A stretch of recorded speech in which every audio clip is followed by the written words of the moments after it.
నమస్తే K10 news కి స్వాగతం. ముందుగా ముఖ్యాంశాలు.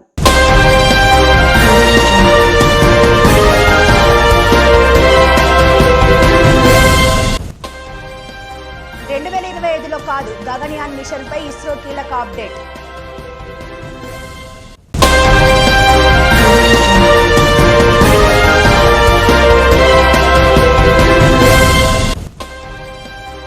T-295 సైనిక రవాణా విమానాల ఉత్పత్తి కర్మాగారం ప్రారంభం.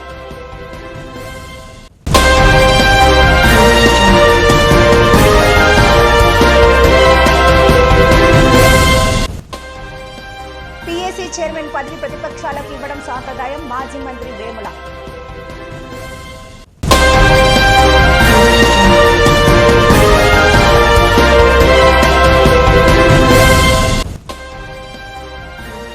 హోంమంత్రి కాదు మైకుల మంత్రి సిదిరి అప్పలరాజు. భారత అంతరిక్ష పరిశోధన సంస్థ ఇస్రో చైర్మన్ సోమనాథ్ కీలక ప్రకటన చేశారు. అంతరిక్షానికి మనిషిని పంపించే లక్ష్యంగా నిర్దేశించుకున్న మొట్టమొదటి మానవ సహిత మిషన్ గగన్యాన్ మిషన్ను సంబంధించి కీలక అప్డేట్ ఇచ్చారు. ముందుగా అనుకున్నట్లు 2025లో కాకుండా ఈ మిషన్ను 2026లో చేపట్టనున్నట్లు ప్రకటించారు. ఆల్ ఇండియా రేడియోలో సర్దార్ పటేల్ మెమోరియల్ లెక్చర్ సందర్భంగా సోమనాథ్ ఈ కొత్త షెడ్యూల్ను వెల్లడించారు. మరోవైపు రానున్న సంవత్సరాల్లో భారత్ చేపట్టనున్న అంతరిక్ష యాత్రల వివరాలను కూడా సోమనాథ్ వెల్లడించారు. శాంపిల్ రిటర్న్ మిషన్ చంద్రయాన్-4 2028లో ప్రారంభమయ్యే అవకాశం ఉందని తెలిపారు. ఇక భారత్, అమెరికా సంయుక్తంగా చేపట్టదలచిన నిసార్ మిషన్పై కూడా సోమనాథ్ కీలక అప్డేట్ ఇచ్చారు. ఈ మిషన్ను వచ్చే ఏడాది అంటే 2025లోనే ప్రారంభించే అవకాశం ఉందని తెలిపారు. జపాన్ అంతరిక్ష పరిశోధన సంస్థ జగ్జాతో చంద్రయాన్-5 మిషన్ ప్రయోగం చేపట్టనున్నామని, ఇది మూన్ ల్యాండింగ్ మిషన్ అని వివరించారు. ఈ మిషన్ అసలు పేరు లుపెక్స్ లేదా లునార్ పోలార్ ఎక్స్ప్లోరేషన్ అని చెప్పారు. అయితే ఈ ప్రయోగాన్ని ఎప్పుడు చేపడతారన్న సమయాన్ని ఆయన వెల్లడించలేదు. అయితే ముందుగా నిర్ణయించిన షెడ్యూల్ ప్రకారం 2025లో ఈ ప్రయోగం చేపట్టాల్సి ఉంటుంది. కానీ ఇప్పుడు ఆ ప్రాజెక్ట్ని చంద్రయాన్-5గా సోమనాథ్ పేర్కొన్నారు. కాబట్టి చంద్రయాన్-4 పూర్తయిన తర్వాత 2028లో చేపట్టే సూచనలు కనిపిస్తున్నాయి. దేశంలో ప్రైవేట్ రంగంలో మొట్టమొదటి యుద్ధ విమానాల తయారీ కర్మాగారం అందుబాటులోకి వచ్చింది. గుజరాత్లోని వడోదరాలో ఏర్పాటు చేసిన C-295 సైనిక రవాణా విమానాల ఉత్పత్తి కర్మాగారాన్ని ప్రధానమంత్రి నరేంద్ర మోదీ ప్రారంభించారు. స్పెయిన్ ప్రధానమంత్రి పెడ్రో సాంచెజ్తో కలిసి సోమవారం ఉదయం ఈ కర్మాగారాన్ని గ్రాండ్గా లాంచ్ చేశారు. ప్రసిద్ధ స్పెనిష్ కవి అంటోనియో మచాడో ने लिखा था, Traveler, there is no path. The path is made by walking. इसका भाव यही है कि लक्ष्य तक पहुंचने के लिए जैसे ही हम पहला कदम उठाते हैं, रास्ते अपने आप बनते चले जाते हैं.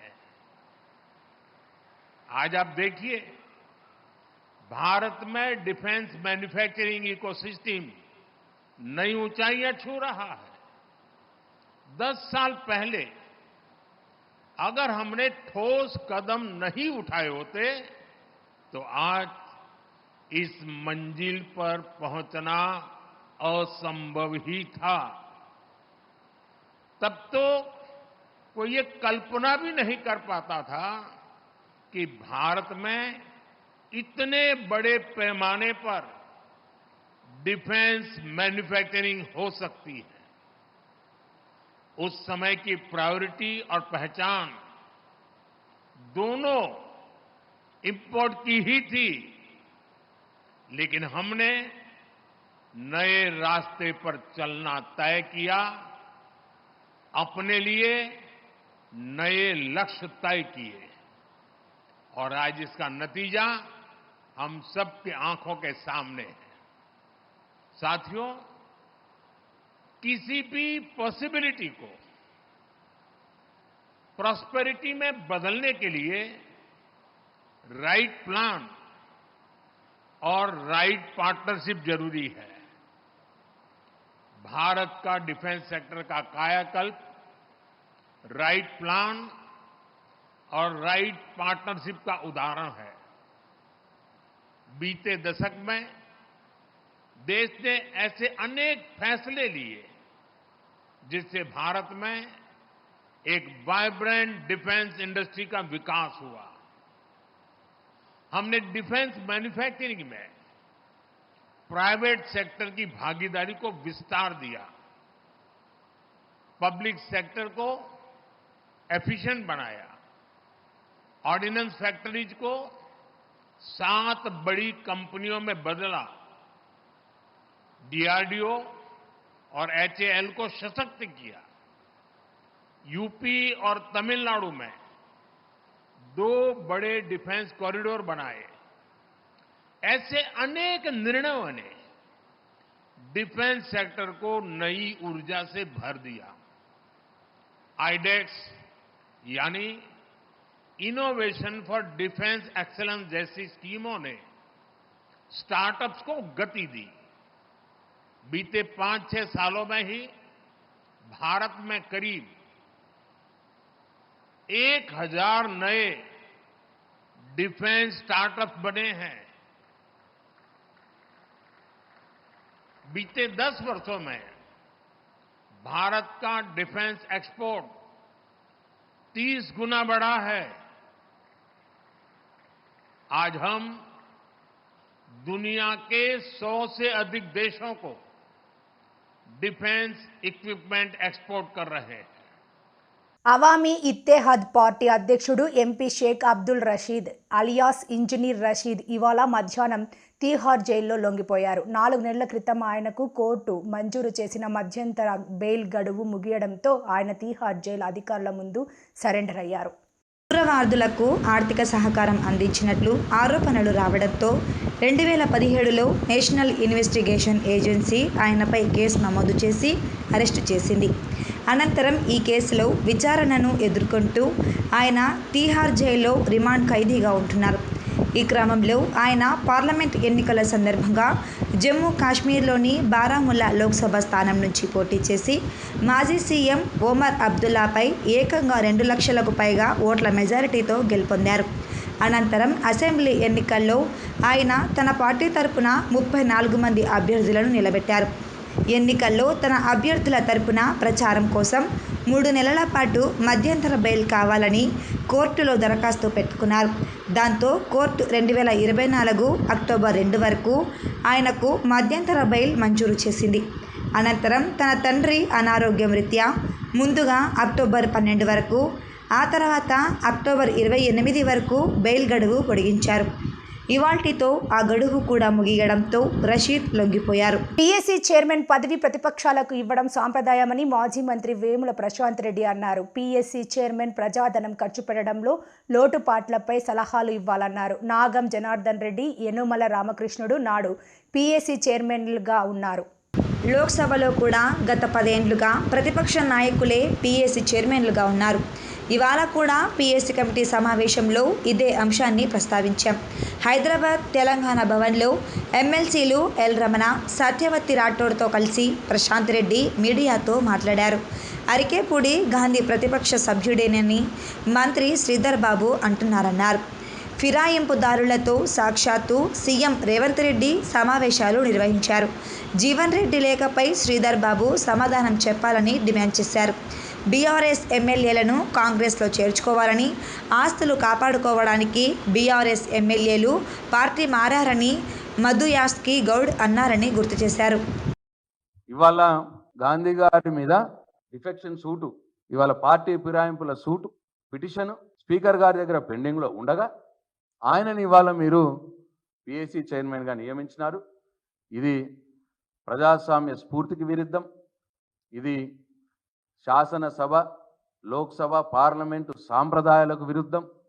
గత దశాబ్దాలుగా మరి దీనికి అంతటికి కూడా దశాబ్దాలుగా జరుగుతున్న దానికి తూట్లు పొడుస్తూ ఉన్నారు మీరు సాంప్రదాయాల్ని.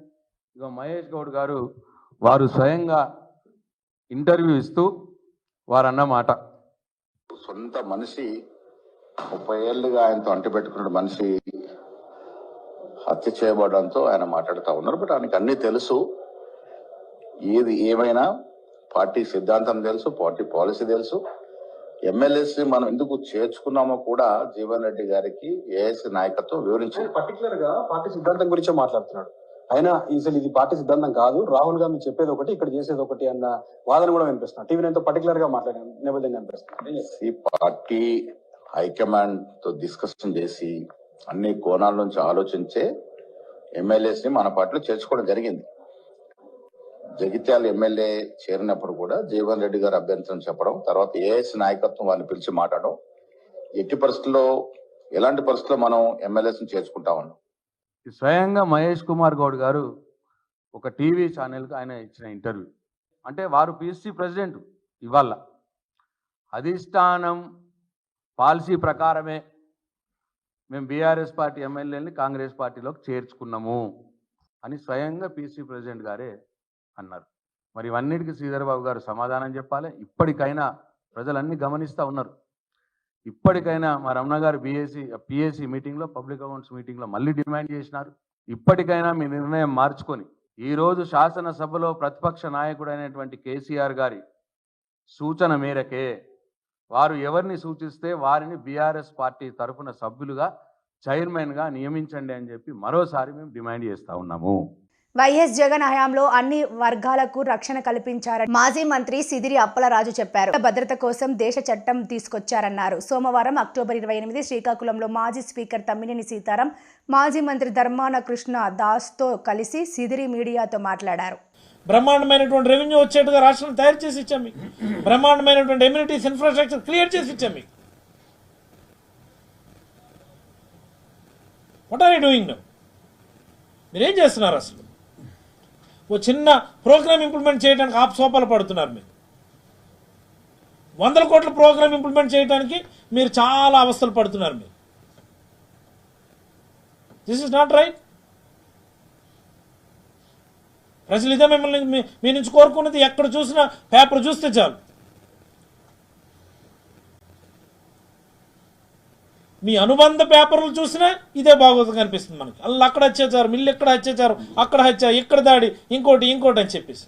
ఇప్పుడున్నా ఎక్కడైనా అసలు మానవ హక్కులు ఎక్కడైనా ఈ రాష్ట్రంలో ఉన్నాయి? పోలీస్ స్టేషన్కి వెళ్తామంటే మాకు నిర్బంధం, గృహ నిర్బంధం అంటే ఏదో అనుకున్నాను నేను. ఇలాగా ఉదయం నుంచి అసలు రాత్రి లేదు, పగలు లేదు. ఒక 50 మంది పోలీసులు మొత్తం కాలనీ కాసేసారు. అసలు పక్కన ఆఫీస్కి వెళ్ళనివ్వడం లేదు మాకు. మా జిల్లా నాయకులు దాడి జరిగినటువంటి వ్యక్తిని పరామర్శిద్దామంటే ఎక్కడికక్కడ కాయిస్తారా? ఏంటి ఇది? నాకు అర్థమవుతుంది. ఎప్పుడో 80s 90s చూసాం మా పలాస ప్రాంతంలో ఉద్యమాలు, విప్లవాలు విపరీతంగా జరుగుతున్నప్పుడు ఈ రకమైనటువంటి ఎమర్జెన్సీ వాతావరణం చూసాం. మళ్ళీ ఇప్పుడు ఉంది.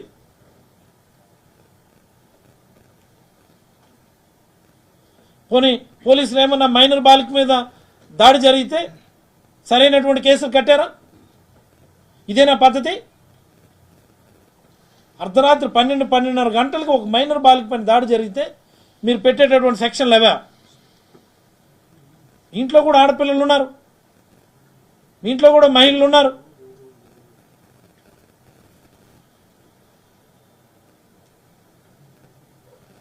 కేసులు కట్టకుండా మీ ఎమ్మెల్యే మనుషుల్ని స్టేషన్ పంపిస్తుందా? మళ్ళీ ఇప్పుడు మహిళ ఇవిడ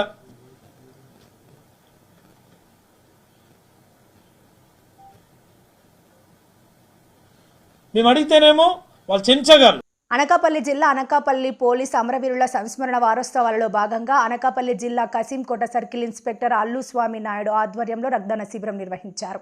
పోలీస్ అమరవీరుల సంస్మరణ వారోత్సవాల సందర్భంగా మేజర్ పంచాయతీ కసింకోట సామాజిక భవనంలో మెగా వైద్య శిబిరాన్ని సిఐ స్వామినాయుడు ఆధ్వర్యంలో సోమవారం నిర్వహించారు. ఈ శిబిరాన్ని జిల్లా superintendent of police Tuhin Sinha ప్రారంభించారు.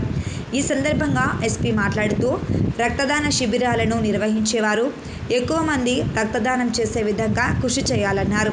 శిబిరాన్ని డిఎస్పీ బి అప్పారావు సందర్శించారు. సిబ్బందిని అభినందించారు. ఎస్ఐ లక్ష్మణరావు శిబిర నిర్వహణకు సహకరించారు. ఈ శిబిరంలో first blood bank, Sanjeevani blood bank, Visakha Venkataramana hospital, NTR hospital వైద్య సిబ్బంది వారి సేవలు అందజేశారు. సిఐ స్వామినాయుడు, పోలీస్ సిబ్బంది, యువ నాయకులు కలిపి సుమారు 100 మందికి పైగా రక్తదానం చేశారు. ఈ కార్యక్రమంలో పోలీస్ సిబ్బంది, వైద్య సిబ్బంది, స్వచ్ఛంద కార్యకర్తలు పాల్గొన్నారు. IPS SP అనకాపల్లి ఇన్స్పెక్టర్ ఈరోజు కాసంకోటలో జరిగింది బ్లడ్ డొనేషన్ క్యాంప్. ఈ ఆల్మోస్ట్ 100+ డోనర్స్ ఈరోజు ఈ బ్లడ్ డొనేట్ చేయడం జరిగింది. Very helpful for us. Road accident cases కావచ్చు, ఇంజరీ కేసెస్ కావచ్చు. I'm deeply thankful to all the stakeholders, especially CI Kasimkota Swaminaidu garu, SI కాసంకోట Laxman and all the staff members of కాసంకోట police station. ఈరోజు ఈ డాక్టర్స్తో కూడా మాట్లాడడం జరిగింది. ఎక్కడెక్కడ మనకి షార్టేజెస్ ఉన్నాయి అది కూడా ఐడెంటిఫై చేయమని చెప్పాను. ఎక్కడెక్కడ షార్టేజెస్ ఉంటే అక్కడ కూడా మనం బ్లడ్ డొనేషన్ క్యాంప్స్ ఏర్పాటు చేస్తాము అని నేను అనుకుంటున్నాను. ఇన్ ద కమింగ్ డేస్ ఆ ప్లేసెస్లో కూడా మనం బ్లడ్ డొనేషన్ క్యాంప్స్ ఏర్పాటు చేస్తాము. ఈ అనకాపల్లి ప్రజలందరికీ నేను రిక్వెస్ట్ చేస్తూ ఉన్నాను, ఎప్పుడైనా మనం ఈ బ్లడ్ డొనేషన్ క్యాంప్ ఏర్పాటు చేస్తే మీరు హెవీ నంబర్లోనే లార్జ్ నంబర్లోనే రావాలి, బ్లడ్ డొనేట్ చేసుకోవాలి. It will be very helpful to the people of Anakapalli and to the state. Thank you. Kaikaluru నియోజకవర్గంలో జనసేన అధినేత పవన్ కళ్యాణ్ రాష్ట్ర ఉప ముఖ్యమంత్రి పదవి బాధ్యతలు స్వీకరించిన రోజు నుండి కైకలూరు శాసనసభ్యులు, మాజీ మంత్రివర్యులు డాక్టర్ కామినేని శ్రీనివాస్ ఆదేశాల మేరకు డొక్కా సీతమ్మ స్ఫూర్తితో నిర్వహిస్తున్న అన్నా క్యాంటీన్ 132వ రోజుకు చేరింది. వారి సహాయంతో సుమారు 400 మందికి అన్నదానం చేయడం జరిగింది. ఈ సందర్భంగా కైకలూరు నియోజకవర్గం జనసేన నాయకులు కొల్లి వరప్రసాద్ గారు, తెలుగు యువత రాష్ట్ర కార్యదర్శి పూల రాజీ గారు మాట్లాడుతూ పవన్ కళ్యాణ్ గారి మీద అభిమానంతో ఆయన ఉప ముఖ్యమంత్రిగా పదవి బాధ్యతలు స్వీకరించిన రోజు నుండి కైకలూరు శాసనసభ్యులు, మాజీ మంత్రివర్యులు డాక్టర్ కామినేని శ్రీనివాస్ గారి ఆదేశాల మేరకు దాతల సహాయంతో నిర్వహిస్తున్న అన్నా క్యాంటీన్ 132వ రోజుకు చేరుకోవడం చాలా ఆనందంగా ఉందని దాతలు మరొకసారి అభినందిస్తున్నామని తెలిపారు. ఈరోజు నిర్వహించడం చాలా ఆనందంగా ఉందని, ప్రభుత్వం అన్నా క్యాంటీన్ను అధికారంగా ప్రారంభించేంత వరకు ఇలాగే కొనసాగిస్తామని తెలిపారు. ఈ కార్యక్రమానికి కైకలూరు జనసేన నాయకులు తులసి పూర్ణచంద్రరావు గారు, అద్దంకి రమేష్ రాజు గారు, బొక్క వెంకటరావు గారు, పుప్పాల సూర్యప్రకాష్ గారు తదితరులు ఎన్డీఏ నాయకులు ఈ కార్యక్రమంలో పాల్గొన్నారు. అందరికీ నమస్కారం. మన కైకలూరు నియోజకవర్గంలో పెద్దలు కామినేని శ్రీనివాస్ గారు ఆదేశాలతో జనసేన అధ్యక్షులు పవన్ కళ్యాణ్ గారు రాష్ట్ర ఉప ముఖ్యమంత్రిగా పదవి బాధ్యతలు స్వీకరించిన శుభ సందర్భంగా 132 రోజుల క్రితం ఆ రోజున డొక్కా సీతమ్మ స్ఫూర్తితో అన్నా క్యాంటీన్ ఏర్పాటు చేయడం, అప్పటి నుంచి కూడా ప్రభుత్వం మళ్ళా తీసేంత వరకు కూడా దాతల సాయంతో ఈ యొక్క అన్నా క్యాంటీన్ని డొక్కా సీతమ్మ స్ఫూర్తితో నిర్వహిస్తా ఉన్నాం. ఈరోజు దాతగా మన నత్తకులపాడి గ్రామానికి చెందినటువంటి ఘంటసాల రాంబాబు గారి కుమారుడు ఘంటసాల చందు గారు మరియు ఘంటసాల ప్రేమ్ గారు జనసేన నాయకులు వాళ్ళ యొక్క ఆర్థిక సాయంతో వాళ్ళ యొక్క అన్నా క్యాంటీన్ ఏర్పాటు చేయడం జరిగింది. అదేవిధంగా రానున్న రోజుల్లో త్వరలోనే ఈ యొక్క అన్నా క్యాంటీన్ ప్రభుత్వం తరఫున తెరిచేంత వరకు కూడా ఈ యొక్క అన్నా క్యాంటీన్ కొనసాగిస్తుందని తెలియజేసుకుంటూ మరొకసారి ఎన్డీఏ కూటమి తరఫున పెద్ద కాంగ్రెస్ శ్రీనివాస్ గారి తరఫున మన ఘంటసాల చందు గారికి హృదయపూర్వక ధన్యవాదాలు తెలియజేస్తున్నాము. అనకాపల్లి మంత్రి హోదాలో మొట్టమొదటిసారిగా అనకాపల్లికి వచ్చిన ఆంధ్రప్రదేశ్ ఎక్సైజ్ గనులు శాఖ మంత్రి, అనకాపల్లి జిల్లా ఇన్ఛార్జ్ కొల్లు రవీంద్ర. మంత్రి కొల్లు రవీంద్రకు ఘన స్వాగతం పలికిన కూటమి నాయకులు, అభిమానులు, కార్యకర్తలు. జిల్లా తెలుగుదేశం పార్టీ కార్యాలయంలో స్వర్గీయ నందమూరి తారక రామారావు విగ్రహానికి పూలమాలలు వేసి నివాళులర్పించిన కొల్లు రవీంద్ర. కార్యాలయంలో మంత్రి కొల్లు రవీంద్రను ఘనంగా సత్కరించిన మాజీ ఎమ్మెల్సీ బుద్ధ నాగ జగదీష్. పెంటకోట కన్వెన్షన్ హాల్లో ఏర్పాటు చేసిన సమావేశానికి హాజరయ్యారు. కూటమి నాయకులను ఉద్దేశించి మాట్లాడారు. జగన్మోహన్ రెడ్డి పెద్ద ఎత్తున లిక్కర్ మాఫియా చేసి వ్యవస్థను నిర్వీర్యం చేశారు. లిక్కర్ తయారీ దగ్గర నుండి షాపులకు చేరే వరకు అన్ని తన గుప్పెట్లో పెట్టుకుని దోపిడీకి పాల్పడ్డాడు. ప్రజలకు నాణ్యత లేని లిక్కర్ సరఫరా చేయటం వల్ల వాళ్ళ ఆరోగ్యాలు దెబ్బతిన్నాయి. ఈ విధానం వల్ల రాష్ట్ర ఆదాయానికి నష్టం వాటిల్లింది. గత ప్రభుత్వం లిక్కర్ విధానంపై మా ప్రభుత్వం వచ్చాక సిఐడి ఎంక్వైరీ చేపట్టాం. అందులో భాగంగానే తనిఖీలు చేస్తున్నాం. చాలా మంది పెద్దల హస్తం ఉంది. విచారణ అనంతరం కఠినమైన చర్యలు ఉంటాయి. ఈ సమావేశానికి హోంమంత్రి వంగలపూడి అనిత, ఎంపీ సీఎం రమేష్, ఎమ్మెల్యేలు, మాజీ ఎమ్మెల్యేలు, కార్పొరేషన్ చైర్మన్లు, పెద్ద ఎత్తున కార్యకర్తలు, నాయకులు పాల్గొన్నారు. గౌరవ ముఖ్యమంత్రి వర్యులు నారా చంద్రబాబు నాయుడు గారు, అలాగే ఉప ముఖ్యమంత్రి వర్యులు పవన్ కళ్యాణ్ గారు ఆంధ్ర రాష్ట్రంలో అభివృద్ధిని చాలా త్వరితగతిన పరుగులు పెట్టించాలనే ఉద్దేశంతో అన్ని జిల్లాలకు కూడా ప్లానింగ్ బోర్డు చైర్మన్ని జిల్లా మంత్రులుగా ఏర్పాటు చేయడం జరిగింది.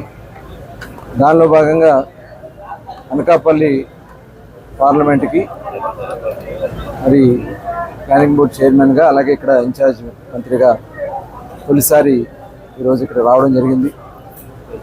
చాలా అపూర్వ స్వాగతాన్ని తెలియజేశారు తెలుగుదేశం, భారతీయ జనతా పార్టీ, జనసేన నాయకులు, కార్యకర్తలు, అలాగే గౌరవ పార్లమెంట్ సభ్యులు సీఎం రమేష్ గారు నాయకత్వంలో ఈరోజు ఇక్కడ పార్లమెంట్ సమావేశాన్ని కూడా ఏర్పాటు చేయడం జరిగింది. ఉమ్మడి కూటమి సమావేశం.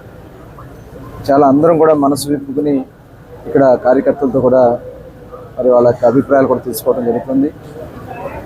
తప్పకుండా రాబోయే కాలంలో జిల్లాలో జరగాల్సినటువంటి అభివృద్ధి, అదేవిధంగా ఉన్నటువంటి సమస్యల పరిష్కారం, ఆ దిశగా ఒక ఆదర్శవంతమైనటువంటి జిల్లాగా అనకాపల్లి జిల్లాను చేయాలనే ఉద్దేశంతో మరి ఈరోజు మధ్యాహ్నం డీడీఆర్సీ మీటింగ్ కూడా పెట్టుకోవడం జరిగింది. జిల్లా అధికారులందరితో, శాసనసభ్యులు, మంత్రులు, పార్లమెంట్ సభ్యులు అందరం కూడా కలిసి చర్చించుకుని ఒక దిశాన్ని నిర్దేశించుకుని ఈ ప్రాంతంలో జరగబోయే అభివృద్ధి కార్యక్రమాన్ని వేగవంతంగా పూర్తి చేయాల్సినటువంటి అవసరం ఉంది. ముఖ్యంగా పోలవరం లెఫ్ట్ కెనాల్ ఇవాళ ముఖ్యమంత్రి గారికి అత్యంత ప్రీతికరంగా ఈ ప్రాంతాన్ని అభివృద్ధి చేయాలని ఉంది. దానికి త్వరితగతిన పనులు పూర్తి చేసుకోవడానికి, అలాగే ఇక్కడ నక్కపల్లిలో ఆంధ్ర రాష్ట్రంలో ఏర్పాటు చేయబోయే ఇండస్ట్రియల్ కారిడార్లో మరి ఒక కారిడార్ కింద నక్కపల్లి కూడా ఎంపిక చేసుకోవడం జరిగింది. అక్కడ కూడా ఫార్మా పార్క్ కానీ, అలాగే స్టీల్ ప్లాంట్స్ కానీ, ఇంకా వేరే రకాలైనటువంటి పరిశ్రమలు కూడా రావాలి. అలాగే ఉన్న పరిశ్రమల వల్ల వస్తున్నటువంటి పొల్యూషన్ విషయాన్ని కూడా అధికారులతో చర్చించి ఆ పొల్యూషన్ సమస్య లేకుండా చేయాలని, అలాగే రాబోయే కాలంలో ఎంప్లాయ్మెంట్ కూడా ఎక్కువగా ఈ ప్రాంత వాసులకి ఎంప్లాయ్మెంట్ కూడా వచ్చే విధంగా కార్యక్రమాలు చేయాలని చెప్పి కూడా, అలాగే హాస్పిటల్స్ కూడా అడిగారు. మరి అనకాపల్లి హెడ్ క్వార్టర్గా ఇక్కడ డిస్ట్రిక్ట్ హాస్పిటల్ని సూపర్ స్పెషాలిటీ హాస్పిటల్గా డెవలప్ చేయటం, అలాగే ప్రతి కాన్స్టిట్యున్సీలో కూడా 10 పడకల బెడ్ హాస్పిటల్స్ డెవలప్ చేయటం, ఇవన్నీ కూడా త్వరితగతిన పూర్తి చేయడానికి ప్రభుత్వ పథకాలను కూడా, ఇవాళ పెన్షన్లు కూడా మరి ఎన్ని కష్టాలు ఇబ్బందులు ఉన్నా ముఖ్యమంత్రి గారు 1వ తారీఖు పెన్షన్లు ఇస్తున్నాం. అది కూడా పెంచిన పెన్షన్ 4,000 రూపాయల పెన్షన్, అలాగే 100% డిజేబుల్ ఉంటే 15,000, వికలాంగులకు 6,000, ఇలా వివిధ కేటగిరీల కింద వాళ్ళందరూ కూడా అందించడం కూడా జరుగుతుంది. రాబోయే దీపావళికి గ్యాస్ సిలిండర్స్ కూడా ఉచిత గ్యాస్ సిలిండర్ 3 సిలిండర్ ప్రోగ్రామ్ కూడా స్టార్ట్ చేయబోతున్నాం. అలాగే SC, ST, BC, minority corporation బలోపేతం చేయటం, హౌసింగ్ స్కీములు చేయటం, ఇవన్నీ కూడా త్వరితగతిన పూర్తి చేసుకుంటూ ఇప్పుడు రాబోయే కాలంలో నీటి సంఘాలను ఏర్పాటు చేసుకోవడం, అలాగే కోఆపరేటివ్ బ్యాంక్స్ వ్యవస్థను సరి చేసుకోవడం, నామినేటెడ్ పోస్టులో కష్టపడిన వాళ్ళకి సునిశ్చిత స్థానం కల్పించిన లక్ష్యంతో ముందుకెళ్ళబోతాను. మరి దానికి అందరూ సహకారం కావాలని చెప్పి కోరుతున్నాను. నర్సీపట్నం నియోజకవర్గంలో ఆర్ఎండ్బి రోడ్లకు మహర్దశ. అనకాపల్లి జిల్లా నర్సీపట్నం నియోజకవర్గం నర్సీపట్నంలోని రోడ్ల భవనాల శాఖకు 17 కోట్లు మంజూరయ్యాయి. నర్సీపట్నం నియోజకవర్గంలో మాకవరపాలెం, నాతవరం, నర్సీపట్నం, గోలుగొండ మండలాల్లో 17 రోడ్లు, 132 కిలోమీటర్ల రోడ్లు భవనాల శాఖ ఆధ్వర్యంలో ఉన్నాయి. ఈ రోడ్లకు మహర్దశ పట్టణ ఉంది. నర్సీపట్నం రోడ్లు భవనాల శాఖ డిప్యూటీ ఎగ్జిక్యూటివ్ ఇంజనీర్ విద్యాసాగర్ మాట్లాడుతూ పాడైపోయిన రోడ్లను మరమ్మత్తు చేయాలని నిర్ణయించడం జరిగిందని, దానిలో భాగంగా రోడ్ల మరమ్మతులకు, కల్వర్టులకు నిధులు రావడం జరిగిందని, టెండర్ ప్రక్రియలో ఉన్నాయని, దీపావళి తర్వాత పనులు పెడతామని అన్నారు. అర్జెంట్ మరమ్మతులు, ఇంటెక్స్, ప్యాచ్ వర్క్ అని 2 కేటగిరీగా విభజించి పనులు చేపట్టడం జరుగుతుందన్నారు. అర్జెంట్ మరమ్మతులకు గాను నియోజకవర్గంలో 11 వర్క్స్ చేయడం జరుగుతుందని, దీనికి 12 కోట్ల 60 లక్షల నిధులు విడుదల చేయడం జరిగిందని అన్నారు. రోడ్లు బాగా పాడైపోయిన దగ్గర రోడ్లు ప్యాచ్ వర్క్ చేయనందున కిలోమీటర్ల ₹1,00,000 చొప్పున 13 పనులకు గాను 74 ఇవ్వడం జరిగిందన్నారు.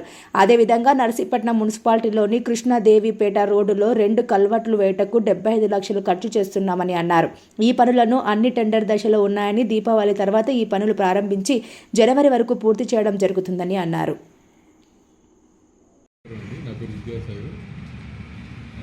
R&B డిపార్ట్మెంట్ R&Bలో డెప్యూటీ ఎగ్జిక్యూటివ్ ఇంజనీర్గా పనిచేస్తున్నాను. నర్సీపట్నం సబ్ డివిజన్ ఛార్జ్ తీసుకొని సుమారు 4 రోజులు అవుతుంది. మొత్తం అన్ని రోడ్లు కూడా ఒకసారి పర్యవేక్షించి ఈ రోడ్ల తాలూకా స్థితిగతులను తెలుసుకొని వీటి మీద ప్రతిపాదన చేయడం జరిగింది. టోటల్గా నర్సీపట్నం కాన్స్టిట్యున్సీలో 17 రోడ్లు ఉన్నాయి. అది 132 కిలోమీటర్ల మేర విస్తరించి ఉన్నాయండి. సో ఏవైతే రోడ్లు బాగా పాడై ఉన్నాయో వాటి కోసం 2 రకాలుగా గవర్నమెంట్ ఇచ్చిన ఉత్తర్వుల ప్రకారంగానే urgent repairs, intensive patch work అని 2 కేటగిరైజ్ చేసి వాటితో ఏంటంటే ఎస్టిమేట్లు ప్రతిపాదనలు పంపించడం జరిగింది. అర్జెంట్ రిపేర్స్లో 11 వర్కులు ప్రపోజ్ చేశాము 126 లక్షలతో.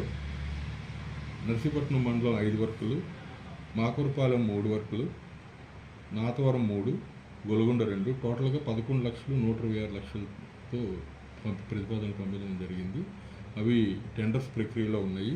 అలాగే ఇంటెన్సివ్ ప్యాచ్ వర్క్ అంటే ఒక్కొక్క దగ్గర ఎక్కడైతే బాగా పాడైపోయిన స్ట్రెచెస్ ఉంటాయో కిలోమీటర్కి ₹1,00,000 లెక్కన ఇవ్వడం జరిగింది. దాని మీద ఏంటంటే ఒక 19 వర్కులు, మొత్తం ఈ 4 మండలాల్లో కూడా 19 వర్కులు 74 లక్షలతో ప్రతిపాదనలు పంపించడం జరిగింది.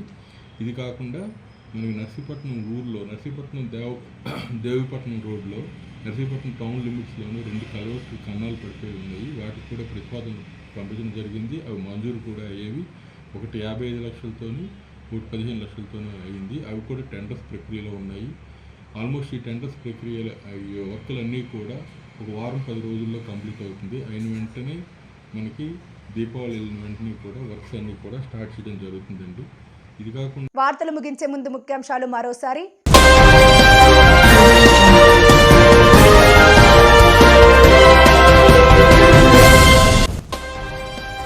2025లో కాదు, గగన్యాన్ మిషన్పై ఇస్రో కీలక అప్డేట్.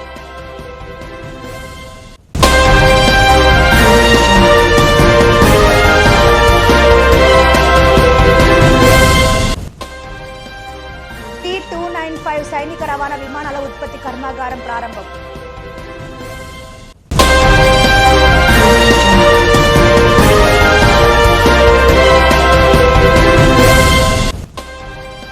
PAC చైర్మన్ పదవి ప్రతిపక్షాలకు ఇవ్వడం సాంప్రదాయం, మాజీ మంత్రి వేముల.